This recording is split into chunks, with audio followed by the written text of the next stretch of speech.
A mostly black frame with two thin horizontal gray lines visible in the upper left and upper right corners against the dark background.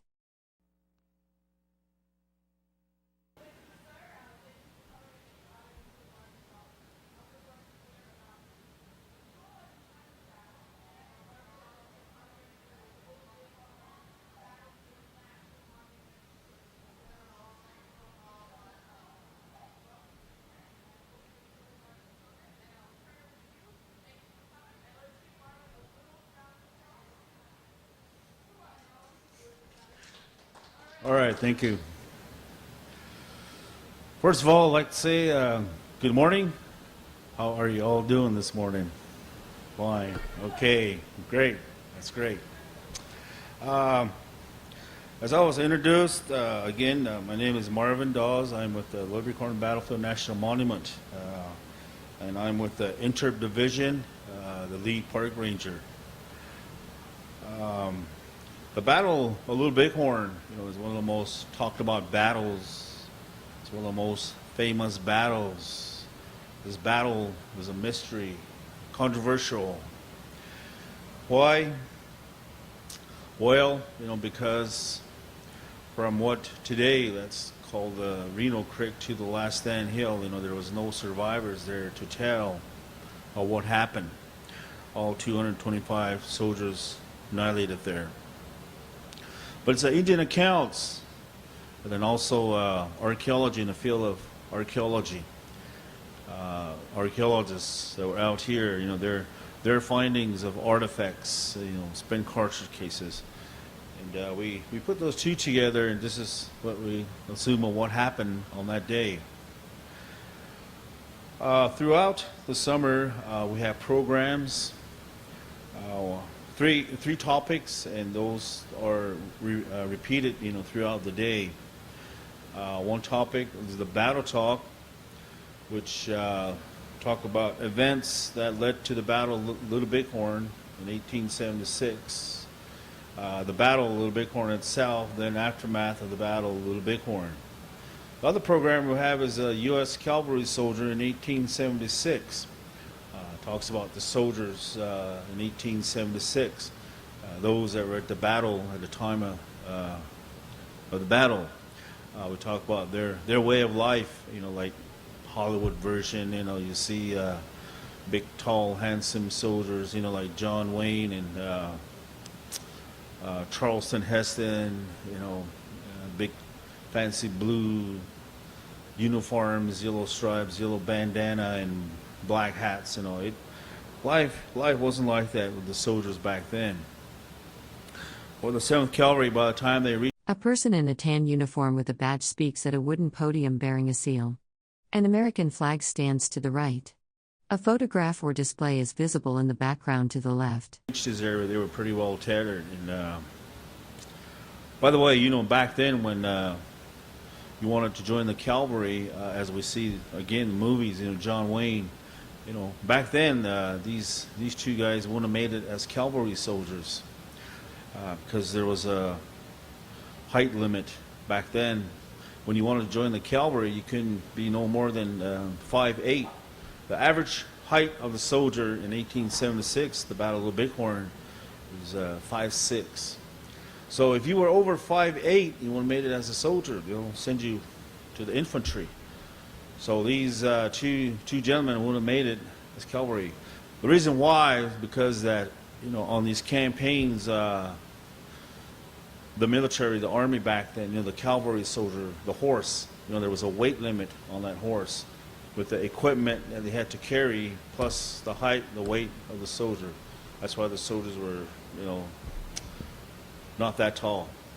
And so that's what we talk about, the life, the cavalry soldier in 1876. The other program is the Indian Village.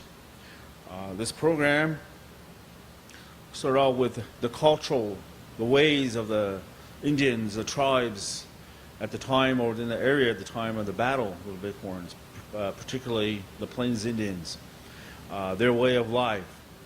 At that time, the Indian, the tribes, the Plains Indians, their way of life was a buffalo. The buffalo was a mainstay of the tribes at that time. a buffalo that provided them with food, shelter.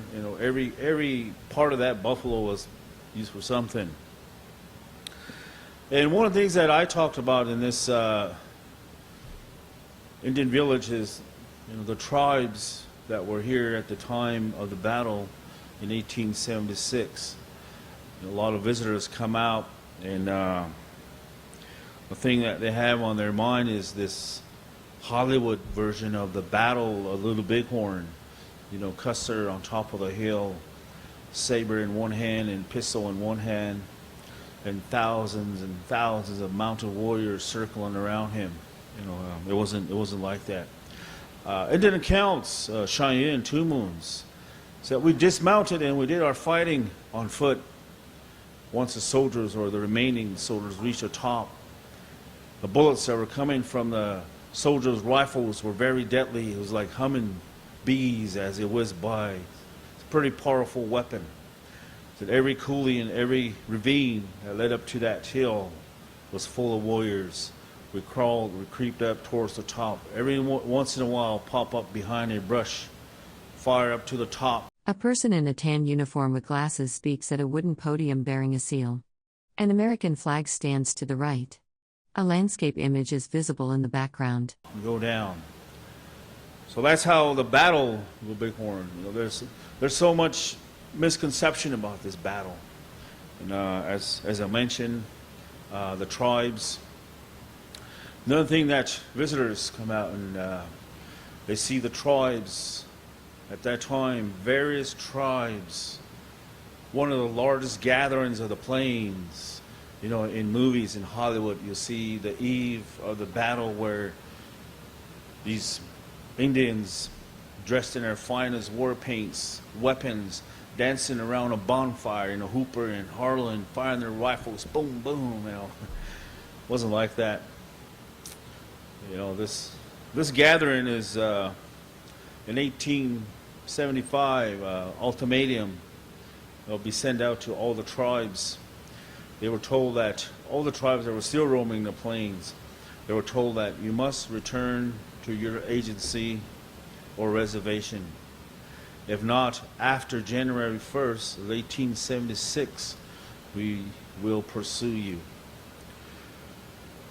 So a majority of the tribes would return to their agencies or the reservation. In the spring, 6 bands under the leadership of Chief Sitting Bull refused to go back to the agencies or on the agencies. They will tell the government, why should we sign a paper? Or you tell us you will put us on the land, you will provide us with food, you will take care of us. They said, pointing to the ground, said, this is our land. And the animals, the deer, the antelope, the elk, the buffalo, those are our food. They provide us with food, shelter, and pointing to the skies, the heavens, the roof over our home, said this is our home.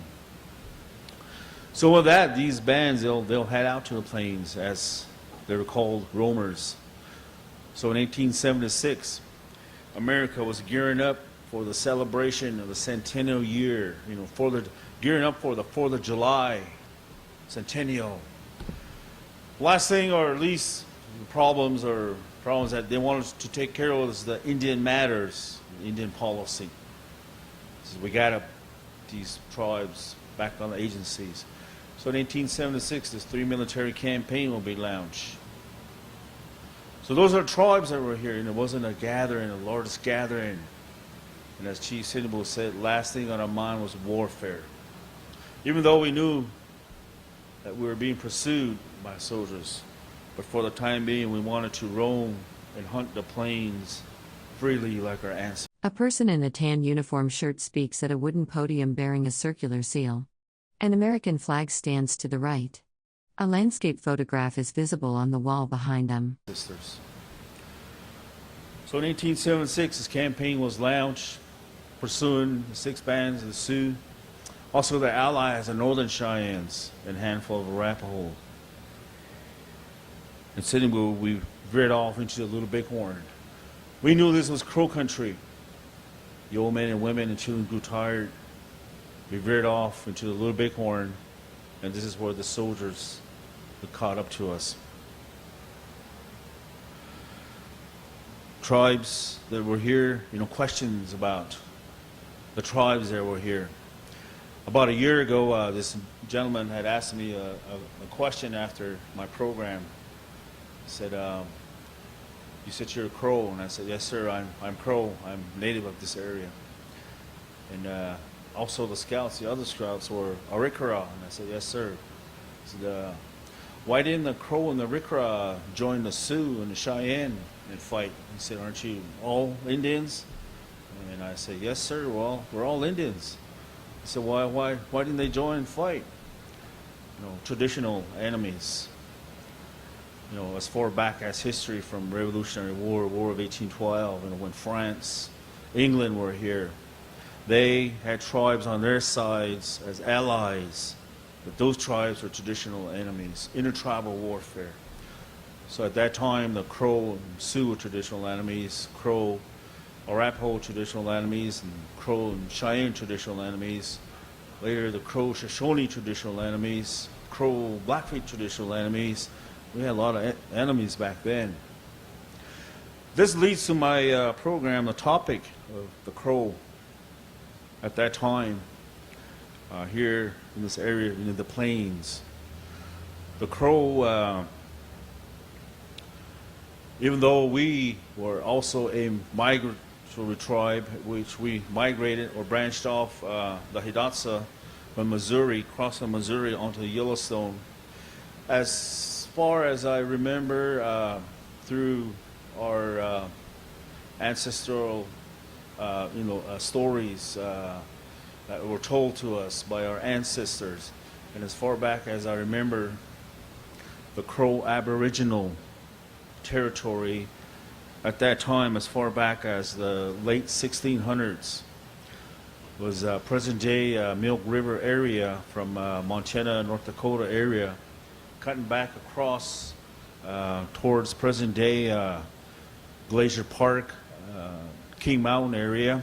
There's a lullaby in the Crow lullabies where also a story of a young child grandmother who sang the. A person in a tan uniform shirt and glasses stands at a wooden podium with a seal, speaking into a microphone. An American flag is visible to the right, and a landscape image appears in the background. A lullaby saying that my child, born in Ohamajichish, King Mountain, today, King Mountain Glacier Park. So those are the stories that we, the lullabies, those know how we know where the Crow Aboriginal territory was. And then from there straight down to Yellowstone, present-day Yellowstone Park, cutting back into Wyoming, down below Buffalo, Thermopolis area, then straight over towards Black Hills, and then back up towards the Milk River. So that was the Aboriginal territory through oral history of the Crow. Now those names, those areas were mentioned in a lot of the oral history, and as I mentioned, lullabies and also songs, sacred songs, and that's how we know. And then as time came out, when the Europeans came, a lot of changes. And this is where we'll start to see the Fort Laramie treaties that were signed, government, the tribes. Then we see the territories designating each tribe, the headman or the chief. As they had come together, they would state their Aboriginal territory or where the territory was. One of the earliest chiefs, Away Kulawaj, chief, sits in the Midland. Said, "Where my four poles sit is where my home." Today, the present area of the Three Forks area to the Milk River, and then down here, Wyoming, and then on this side, Wyoming back into Yellowstone, is where the Crow territory at that time. And then from there, from the 1851 treaty to 1868, on up 1872, each treaty that was signed, every time, the government would take away land here, there. So at one time, the Crow Aboriginal territory was about 33 million acres. So what I had mentioned earlier to today, 2.2 million acres, the Crow Indian Reservation. And we're fortunate, the Crow today, that we still retain our Aboriginal territory.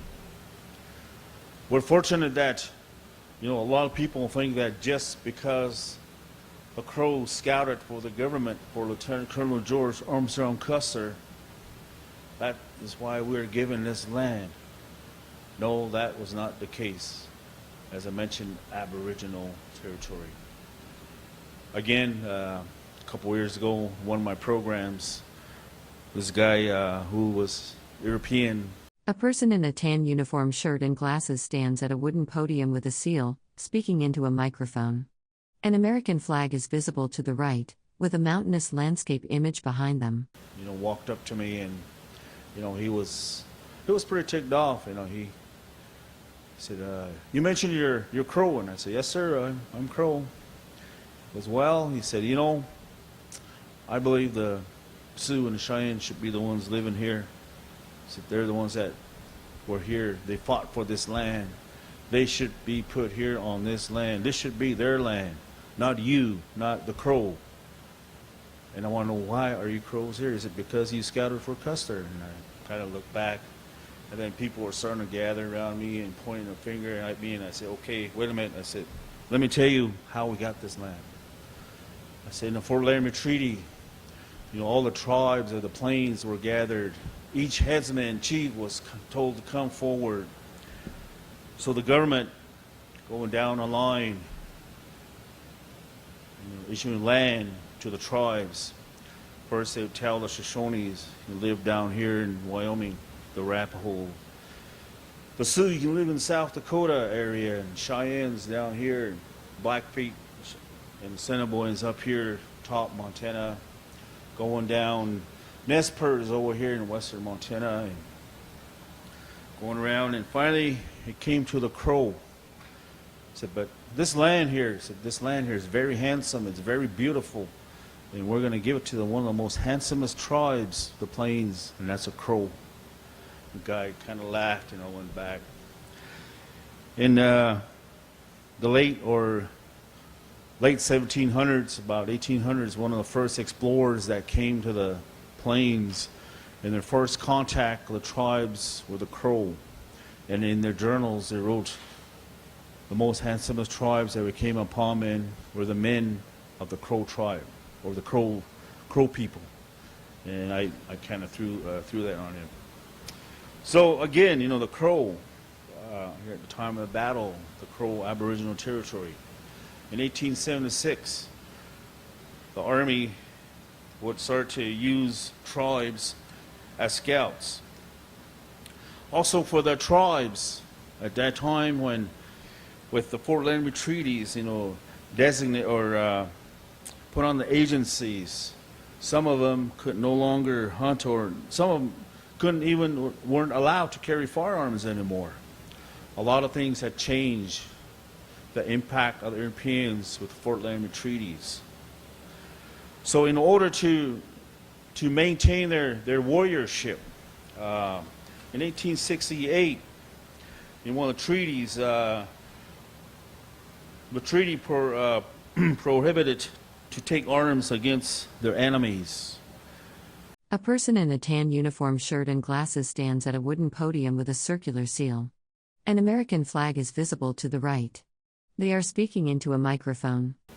So that means that they could not carry the firearms, meaning that they could no longer go out and raid, capture horses and capture weapons from the enemies, which gave them the warriorship, meaning that to gain status to be warriorship.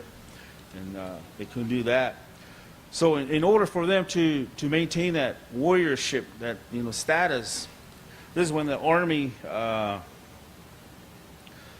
in 1866, the Army Reorganization Act said that Indian scouts were enlisted men who, while they were not soldiers, were nevertheless declared by the Attorney General of the United States to be part and parcel of the Army. The service of Indians was provided for by the Act of Congress approved June 22, 1866. The language law of the law as it appears in Section 1112 of the Revised Status 1873 being as follows. Now this is what the tribes, in order to maintain that warriorship where they no longer could go out, their enemies. So they joined the army to maintain this warriorship. And this act continues. The President is authorized to enlist a force of Indians not exceeding 1,000 who shall act as scouts in territories in Indian country. They shall be discharged when the necessity for their service shall cease or at the discretion of the department commander. It was further provided by the law that Indian scouts so enlisted or employed by the President were entitled to receive the same pay and allowance as cavalry soldiers, which at that time and for many years thereafter, these soldiers or the Indians who serve as scouts were paid $13 a month, the same as the enlisted soldiers. On this campaign in 1876, the Crow, who were being pushed back towards west, back further in their Aboriginal territory, as I mentioned earlier. The Sioux would come in, the Cheyennes, the Rapahos. So at that time, the south, the east area, the east territory of the Crow territory was literally occupied by the Sioux. At that time, the Crows would face crisis, So this was a time for them to join the army because they knew that the army, the United States Army, was here to... A person in a tan uniform shirt speaks at a wooden podium bearing an official seal. An American flag stands to the right. A map or photograph is visible on the wall behind them. Move their traditional enemy, the Sioux, out of the territories and take them back. So that was an opportunity for them to join with the army. Also, the Rickraws, they too, General Alfred Terry out of Fort Abraham Lincoln, in his campaign, he had acquired Arikara scouts, the same as the Arikara, like the Crow. When the Sioux came in, they literally robbed the Arikaras of their food, capturing or stealing children and women. So they too, that was an opportunity for them, to join as scouts because, like the Crow, they knew the government army was here to remove their traditional enemy. So this campaign that was launched, we see the Crow. Fort Ellis, present-day Bozeman, Montana. At that time, the Crow in the area of what we now call the Mission Creek. This was where the first agency was.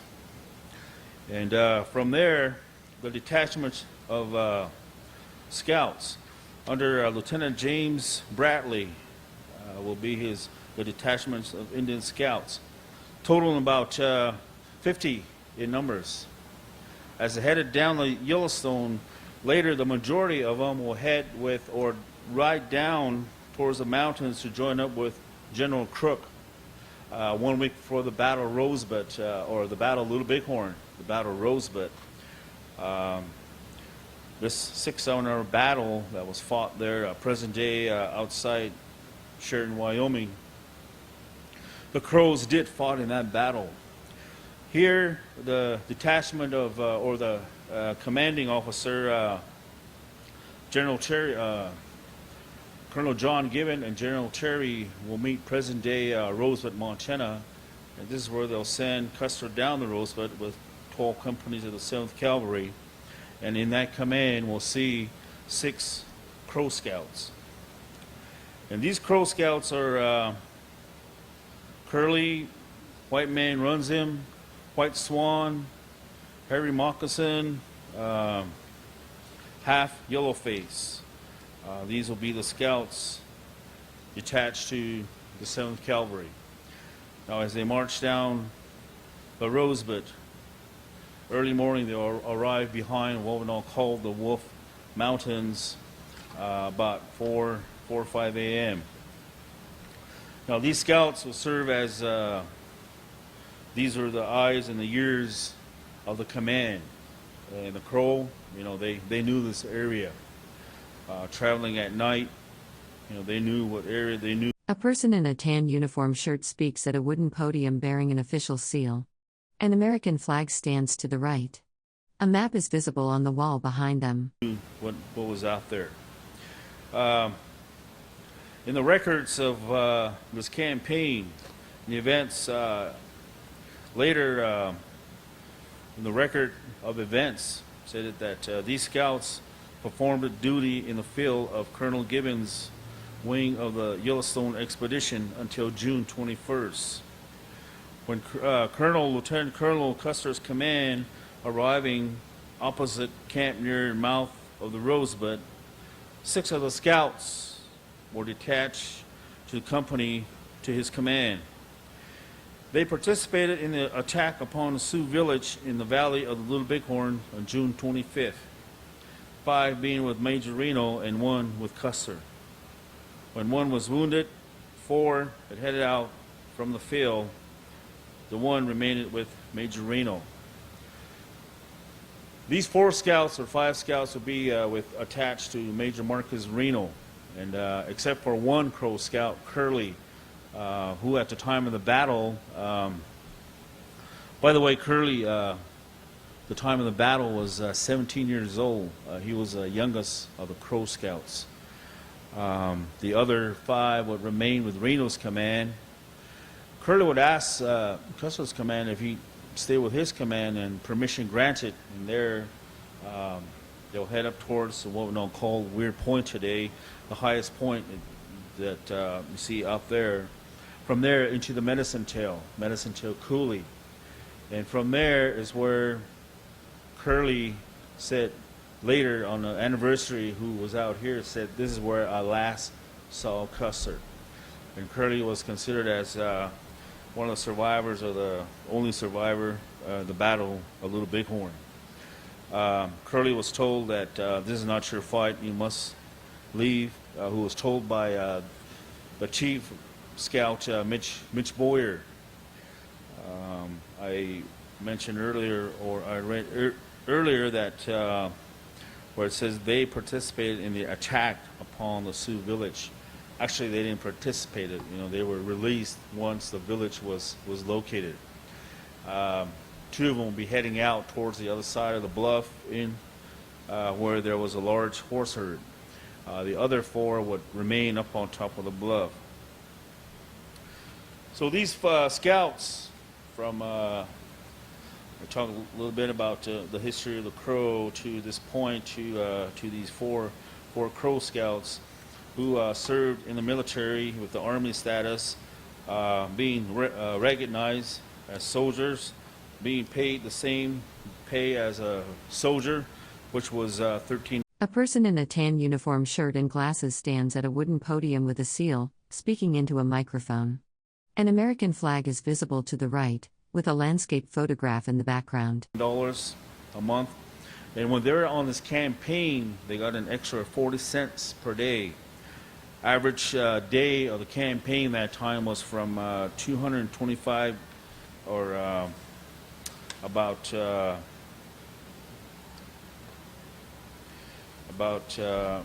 225 days to 125 days. So, times 40 cents plus of what they get paid. So after this campaign, later they would be, collecting, pension, or if they passed on, family, the wife was likely receive that pension. I'd like to read a little bit about the scouts. When they were born and what they're served as scouts.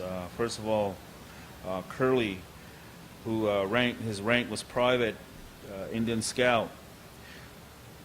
He was born in 1856 at the Little Rosebud Creek near the Rosebud area. who was with Custer's column on June 25th, possibly witnessed the fight of the Custer column and later carried the news to the streamer far west. Later, Curley would be interviewed. After this battle, he was one of the most popular. When after this battle, the media would come out.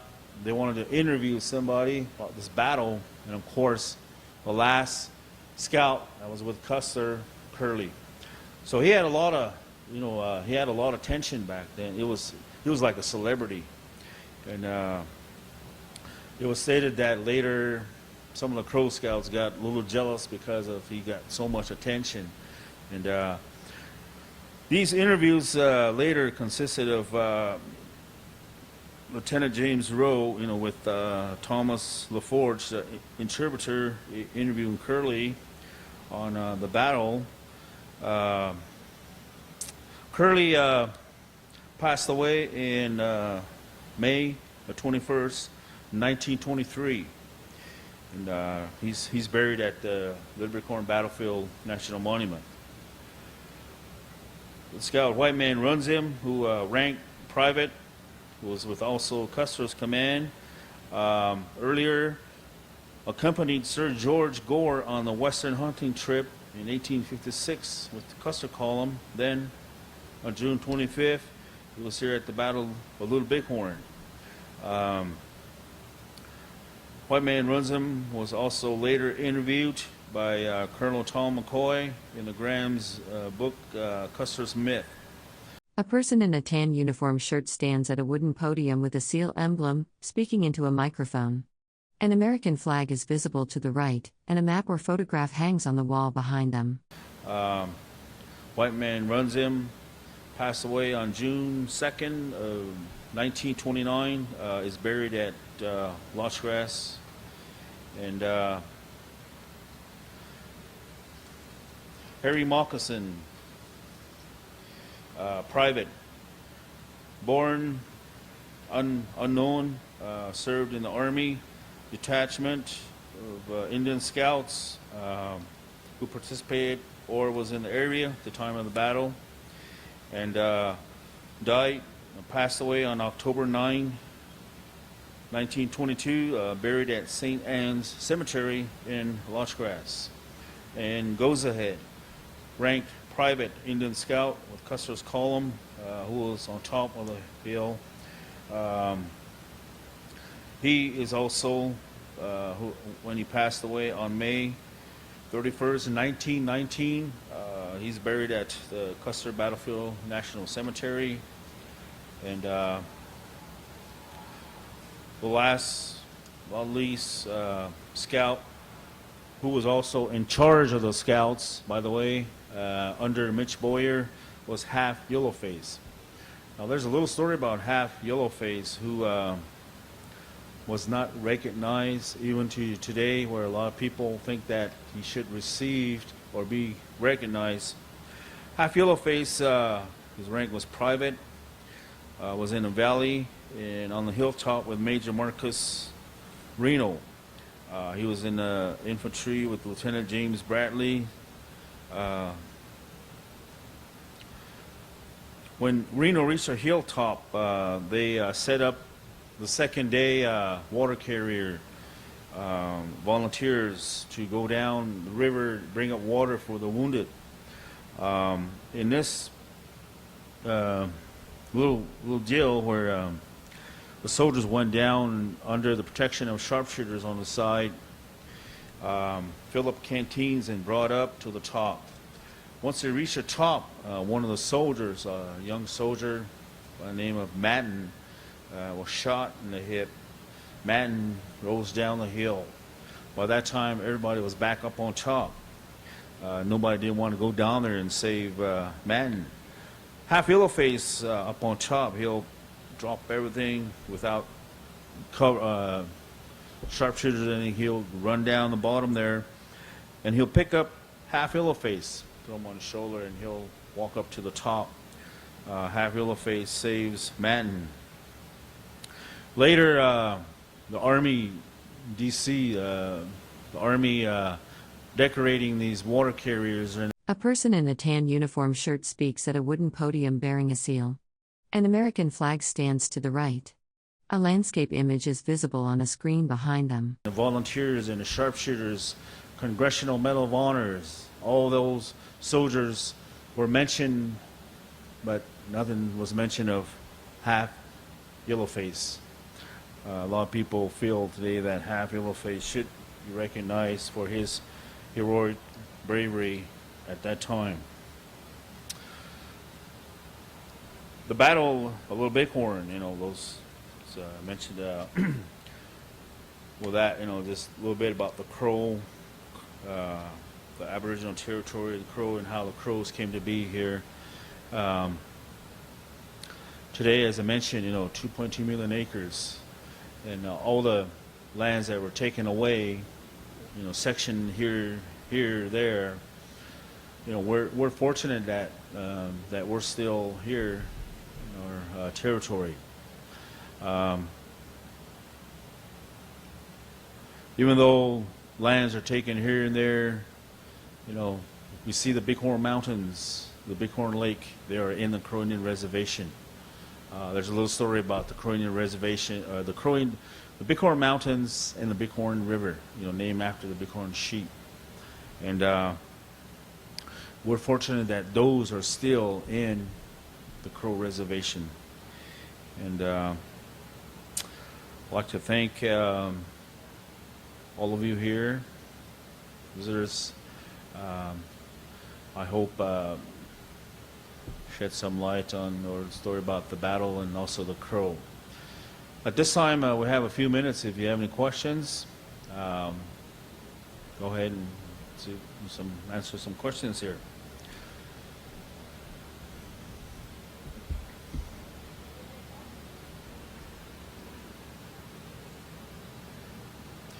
Well, in Crow we say "itchik" means it's good. "Itchik diwagum" means it's good to see you. Dishbabo itchil. May have a good day. Aho. Thank you very much. All right, and thank you, Marvin Dawes, with the National Park Service from Little Bighorn Battlefield National Monument. A person in a tan uniform stands at a wooden podium with an emblem, speaking into a microphone. An American flag is visible to the right, and a landscape photograph hangs on the wall behind them. We'll give him a little round of applause for his efforts today. Thank you for coming out. We appreciate it. Right. Our next program will begin in about 20 minutes. We'll have Wales Bulltail, and he will be speaking on the Crow way of life. So feel free to come again for that.